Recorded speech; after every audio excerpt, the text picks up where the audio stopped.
আসসালামু আলাইকুম। গতকালকে বাংলাদেশ থেকে প্রায় ৩ জন কানাডা থেকে নতুন এসেছে ট্যুরিস্ট ভিসায়। তারা এসেই গতকালকে এসেই সারা রাত্র তারা কাজের ব্যাপারে অনেক কথা বলল যে খুব দ্রুত তাদের কাজের দরকার, তারা কাজ করতে চায়।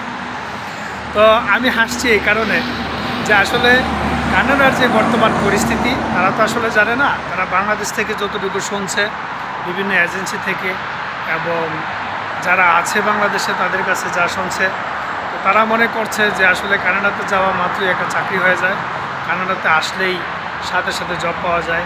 এটা আসলে যারা বাংলাদেশে থাকে তাদের কাছে এমনটা হওয়াই স্বাভাবিক। এমন একটা কনসেপ্ট একটা সময় হয়তো আমাদেরও ছিল। তো তারা বলল যে দ্রুত কাজ দরকার এবং কি কাজ করতে পারি। তারা জানে না যে তারা এখানে শুধু একটা মাল্টিপল ভিসা নিয়ে এসেছে এবং কাজ করার জন্য কানাডাতে যেই প্রসিডিউরগুলো আছে, যেই ইনস্ট্রাকশানগুলো আছে, যে রুলস রেগুলেশনগুলো আছে, তারা জানে না যে এগুলো ফুলফিল না করা পর্যন্ত কানাডাতে কাজ করা যাবে না। তো যে কারণে তারা বলছে। তো আমি বলবো একটা কথা, আমি তাদেরকে সরাসরি বলেছি এবং আমি বলতে চাই যারা নতুন কানাডাতে আসবেন তারা কোনো ক্রমেই এসেই কোনো চাকরির জন্য চেষ্টা না করাটাই আপনার জন্য বেটার। তবে চেষ্টা করতে পারেন যদি আপনি মনে করেন যে আপনাকে ক্যাশে কোনো বাঙালি জব দিবে বা বাঙালির কোনো রেস্টুরেন্ট আছে বা বাঙালির কোনো গ্রোসারি আছে, বাঙালির কোনো বিজনেস আছে, সেখানে আপনি হয়তো তার সাথে যদি আপনার ওই রকম রিলেশন থাকে বা কারো রেফারেন্সে যদি রিলেশন বিল্ড থাকে, সেই ক্ষেত্রে হয়তো আপনার একটা রুজির ব্যবস্থা আসার পর হয়ে যেতে পারে।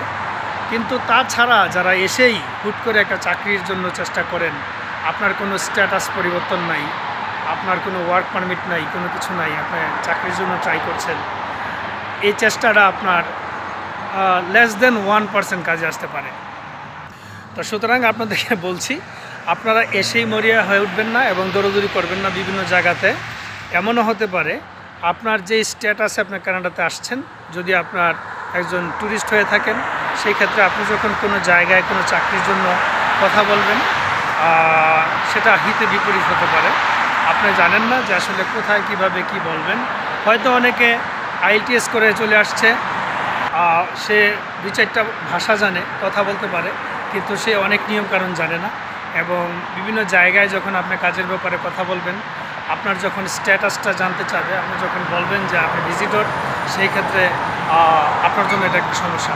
তো সুতরাং কানাডা কিন্তু ইউরোপের অনেক দেশেই স্ট্যাটাস পরিবর্তন না করেও কাজ করা যায়। আবার কোনো দেশে যেমন লুক্সেমবার্গ, সেখানে আপনি ইউরোপের কাগজ থাকা সত্ত্বেও যদি ইউরোপের ওই লুক্সেমবার্গের কাগজপত্র না থাকে আপনি কাজ করতে পারবেন না। তো ইউরোপের বিভিন্ন জায়গায় ওই ধরনের কিছু কন্ট্রাইন্ডিকেশন আছে, যেই ক্ষেত্রে আপনি যা কিছু অ্যাপ্লাই করতে পারবেন না। তো আমি বলবো যে আসলে এই চেষ্টাগুলো না করে, বৃথা চেষ্টাগুলো না করে আপনি আসলে আপনার স্ট্যাটাস পরিবর্তন করতে পারলে, আপনি LMI এর ব্যবস্থা করতে পারলে, ওয়ার্ক পারমিটের ওপেন ওয়ার্ক পারমিটের ব্যবস্থা করতে পারলে, সেই ক্ষেত্রে আপনার চেষ্টাটা কাজে আসবে। অথবা কানাডাতে এসে আপনি এইভাবে চেষ্টা না করাই বেটার। তো যাই হোক, আপনারা আরও কোনো ইনফরমেশান যদি কোথাও থেকে নতুন সংগ্রহ করতে পারবেন, ইনবক্সে আমাকে শেয়ার করবেন। আমি যতটুকু জানি সেটা আপনাদেরকে বললাম, যাতে আপনারা এসেই দৌড়াদৌড়ি করে আপনাদের সময় নষ্ট না করেন, অর্থ নষ্ট না করেন, সেজন্য আপনাদেরকে বলা। যাই হোক, আপনাদের যদি ভিডিওটি ভালো লাগে অবশ্যই ভিডিওটি শেয়ার করে দিবেন, অথবা ইনফরমেশানটি আপনারা শেয়ার করবেন যারা নতুন কানাডাতে আসছে এবং এসেই তারা হঠাৎ করে বিভিন্ন ডিসিশনে উপনীত হচ্ছে, তাদের জন্য কথাগুলো বলা। তো যাই হোক, আজকে এ পর্যন্তই। ভালো থাকবেন, সুস্থ থাকবেন, এই কামনায় এখানেই বিদায় নিচ্ছি। আল্লাহ হাফিজ।